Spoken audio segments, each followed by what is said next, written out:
Dear students, we have discussed about requirement analysis phase and design phase. So today we will focus on implementation phase. So this was the software development life cycle we were discussing. So we have covered requirement analysis and design. So today we will be mainly focusing on the implementation. So in the previous modules, we have discussed that when we have proper design, then the implementation is not an issue.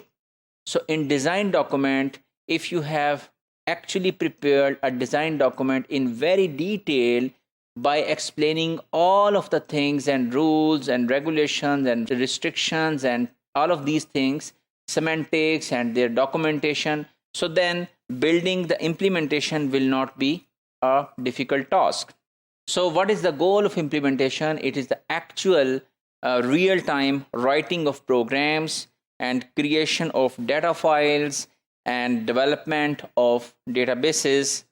And if you compare it with the construction analogy which we were discussing in the previous modules as well, so this means that your contractor has been given the design, the structural design, that where he need to raise the wall, and where he need to build the washroom, where he need to build the kitchen. So all of the drawings have been acquired by your contractor in the design document. So now it is very easy to just design, to just implement, to just raise the walls, to just make the floors according to the needs of the customer.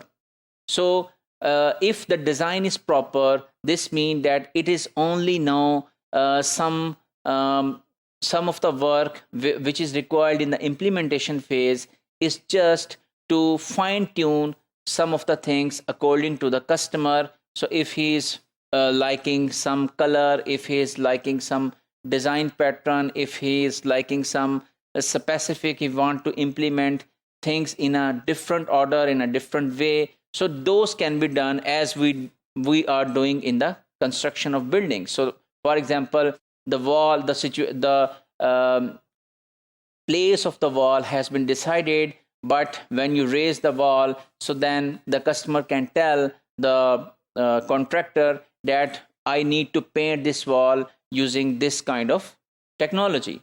So such kind of things which are not of very basic or fundamental level can be done in the implementation, but the implementation should be compliant based on the design. So here is another concept of software analyst and programmer. So actually, software analyst is someone who is mainly focusing, who is normally focusing all of the development, but mainly focusing the requirement analysis phase and the design phase.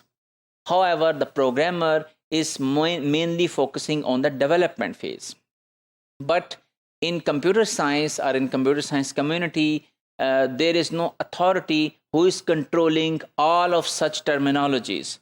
So you can find someone who is actually analyzing the software, designing the software and writing the code, and he is just a programmer. He has been given a title of programmer or the senior programmer. Or you can also find someone who is system analyst, but he is analyzing the program, the software, the requirements, and then he or she is designing the software, and then he or she is implementing the software as well. So if we summarize today's module, we have learned about the implementation phase, which is just getting ideas from the design documents and implementing as it is using different programming languages, and then you have achieved your goal. And we have also discussed about software, system analyst, and the programmer.